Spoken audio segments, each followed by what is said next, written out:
Whoa! Whoa! What was that? No! Woo! Shablam! That's right. I said shablam. That was me. That was not an explosion. Had you fooled. You thought it was, but it wasn't. I was doing an impression. But no. Okay. This is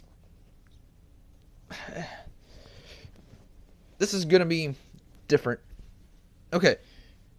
Go back in my video history. I did a pre-review of the DLC, which ones I was excited for, and character by character, what I thought they were going to be like, was I excited for them, all that. Now, when it came to Tanya, I was kind of M-E-H-H-H question mark? Maybe. She was just not one of the ones that I was like, oh my god, I can't wait to get my hands on Tanya and play with Tanya. Tanya's going to be so hot. It was just, okay, cool. She's an option. Now, that was way before she was released. Now, as of this recording, I am not 100% positive whether she is officially released. She releases today, but I don't know if she's gotten on the market yet or what have you. I did see gameplay of her. I saw her ending. I saw her, all three of her variations. I saw almost everything there is to see about Tanya except all of her combos and all of her specials and all of her interactions, but I saw what I needed to see to give a fair review. So, that being said, this is my review of Tanya. Now, her variations fit her. What do I mean by that? Well, her variations fit Tanya. Two of them,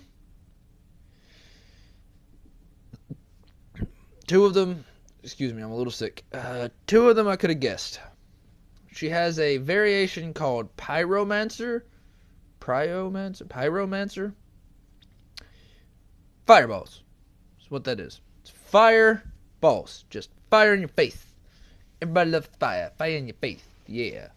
Oh yeah, fire. Okay. Her Pyromancer variation is she uses a cool looking visual, by the way, for her fireballs. And it's kind of like mixed Liu Kang's fireballs with a little bit of Shinnok looking magic and Johnny Cage arch on his green energy balls, because they go up and down and they arch really far. It's not a straight shoot. I don't think she has a straight shot fireball, except for the one that's in her combo with her hand. They all arch, which is really good. It gives you a lot of distance. It either closes them out or brings your opponent closer to you. She also has this purple dust. I don't know what in the world to call it other than purple dust. It's literally this dust stuff she pulls out of wherever and goes and covers the opponent in Tanya dust. I don't know. It's magic pixie dust from the land of puppy dog tales and fairy books. I don't know what. I don't know where she gets it. I don't know what it is. It's just, and she throws it on the opponent. The opponent becomes purple, which causes her fireballs to do massive damage. Massive damage. Like if they do like that much bar pre-dust, post-dust they do like that. It's a significant change from that to that. Yeah, it's great. It is, and it fits her personality from what I've seen.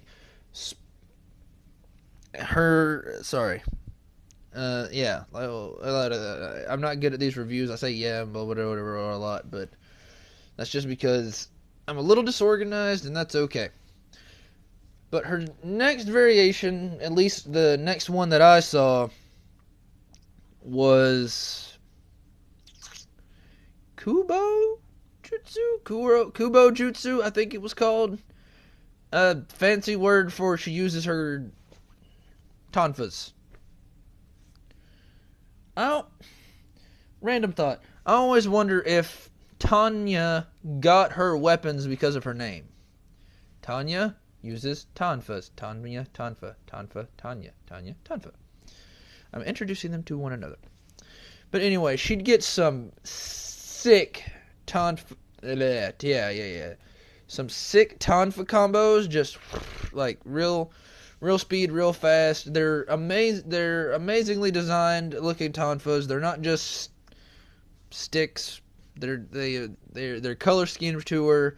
They've got the blades on the end. It's really nice. It's really nice, and it fits because she apparently she had those in other games. Again, I don't know a lot about Tanya pre MKX, but I know this. I like this girl, this character. It's great. Her third variation is the one that I think is going to be the cheapest out of all her variations. Is the Dragon Naginata variation, and that's what it's called because she uses a Naginata. And for those of you who don't know what that is, imagine really long wooden pole with a blade on the end. That's what it is. It's death on a stick, essentially. And this thing reaches nearly across the entire map. And she can... she teleports. Jason gets a teleport. Tanya gets a teleport. I'm sure Trimmer and Predator will both have teleports. DLC characters get teleports. But, anyway, she can do this really cool, visually striking looking pole balance thing where she throws the pole on the ground and she kind of yoga poses on top of it. It's really good because she can, like, do the pole move, bounce up in the air, teleport, do the pole thing, bounce up in the air, teleport, and then you never know where she's going to be. You always got to have to be looking out for Tanya. So she gains specials with that, with her Naginata. Now, those are her three variations. The Pyromancer for the fireballs, the Kubo Jutsu for the tonfas, and the Dragon Naginata for the Naginata. Now, her X-ray is unique looking. I don't remember it move for move, but it's like a kick to like a spin kick to the head, and she falls, and it has to be done from the air. That's the only reason it works. Is she falls, she's in the air, and she comes down, and she lays the heel into the back of the skull, and then she flips around and like headbutts them or whatever she does. Oh, excuse me again. And she does all sorts of crazy she's flexible. She's flexible. She's acrobatic. That's the best as I can describe it. But yeah, that's the X-ray. I don't remember the third hit, because I think every X-ray in this game gets 3 hits each.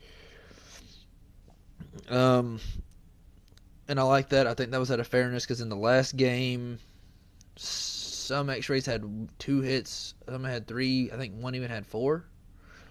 But no. Anyway, her brutalities, I haven't seen all of those. Although she does have one that I saw that I liked, which is the Tanya Sparkle Dust, Puffy Puff. And she hits the fireball, and it just like burns away all their skin and muscle, just leaving the bone skeleton, which I like. I'll be doing another review of favorite brutalities and faction kills and stuff like that later on. But yeah, that's one of her brutalities that I saw that I liked. Now, moving on to her fatalities. Okay, whew.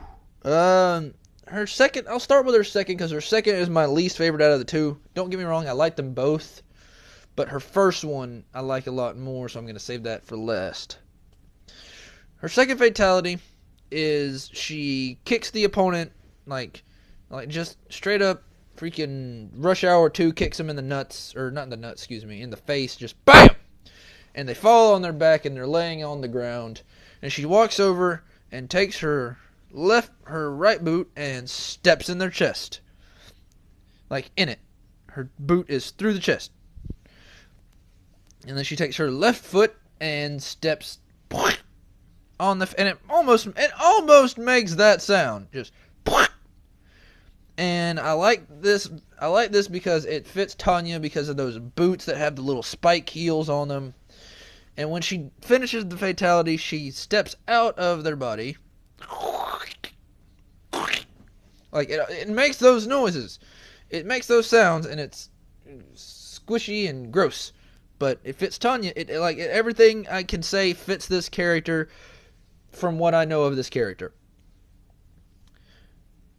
That's her second fatality. Her first fatality, I enjoy. I believe it's called the Adenian Drill. Because she does, one of her specials, her move is she does like she twirl-tates, right? And hits the opponent. Excuse me, I apologize, I'm sick. But, and I wish I had editing software, but I don't. She gets behind the opponent and, like, kicks, puts her foots on their spine, and she pushes once and it doesn't go through, and she pushes again and it goes all the way through their body, makes a solid hole, and she's holding their heart with her intestines on them, and she just nonchalantly just kind of pushes it off and just takes this heart's mine now, and just walks off. I love this fatality for multiple reasons. One, yeah, it could work with a lot of characters, a lot of the female characters maybe, but it works best on Tanya. Number two, I like the fact that she looks at the intestines hanging off of her like they're a casual inconvenience. Like, oh, well, that doesn't need to be there. The same way, like, if somebody sprayed you with silly string, you would just go, okay, oh, that's funny, guys. That's the same way she's wiping off people's intestines. And it's great.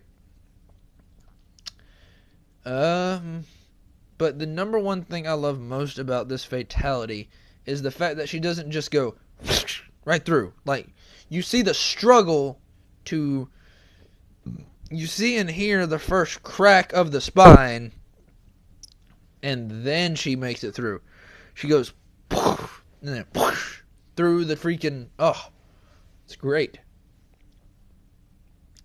Just because of the fact that it's not an instant, oh, okay, she can just go through. No, it's a struggle. I like it. Like, you can see her have to, like, go, okay, that didn't work. Let's try it again.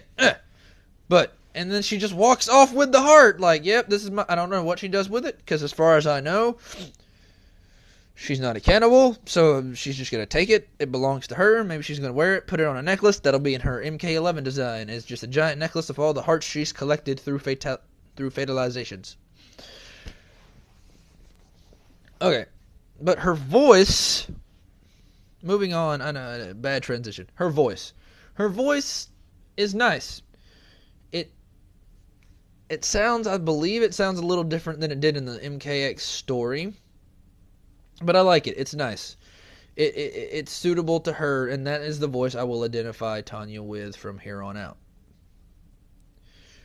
But the number one thing about this character that I'm learning a lot about this character through is her variations. Or, no, excuse me. not her variations, her interactions. I apologize. Her interactions, all of her interactions kind of squished together, except the ones with her and Ferrator. Because all the Ferrator interactions with the DLC characters are adorable. All of Ferrator's adorable interactions. And she nicknames for everybody. Froggy, Mac, Tauntaun. But all her interactions, for the most part, have two things in them. One, she's a Dinian. Two, she's a backstabbing, treacherous bitch. That's really all it is. One interaction. You're an Edenian. Yes, I am. We must fight. And the other varying type of interaction is, you're a treacherous bitch. I disagree. We must fight. That's really it. But all that together, my final overview of Tanya. I don't think I did this with Jason on a scale of 1 to 10, how excited I am to play with him. But on a scale of 1 to 10, how excited I am to play with Tanya, to use Tanya, I'm going to have to say she's at least a 7. Tanya's up there. Like, if she was main roster, I may have to switch up my... I may have to put her on my top 5 list of females characters even. I like her. She's different. She has a different look. She has a different, like, she doesn't move like any of the other characters. She doesn't teleport like any of the other characters. She doesn't she is herself. It's great. And I cannot wait to use her. And that Edenian drill is just sick. Alright. Folks, that has been my Tanya review. Was I excited about Tanya before? Not really. Am I now? Yes. Yes, I am. I honestly am. Does that make me a hypocrite? I don't think so. And no one's around to disagree. Anyway, I will be doing another one of these for Predator, and I will definitely do one for Trimmer. I may do a couple, because woohoo. Anyway, normally I announce my next video after the current one, like at the end of the current one, like I'll say next time we're doing such and such. But that is not the case this time, because I honestly don't know what's next, but I do know there is a next. I'm not done by any means. I will continue to talk about things until there's just nothing for me to talk about anymore. I will talk about every subject until I'm down to the last possible subject, and that is, which coffin do I want to be buried in? Yeah, that's right. I went there. Anyway, thank you guys, all of you who are watching. Thank you for my friends, like that I mentioned in my previous, video that helped me get back on track creatively. And I cannot wait to bring you more videos. But until next time, I'm your friendly neighborhood nightmare. You guys are the Nightmare Nation. Shot.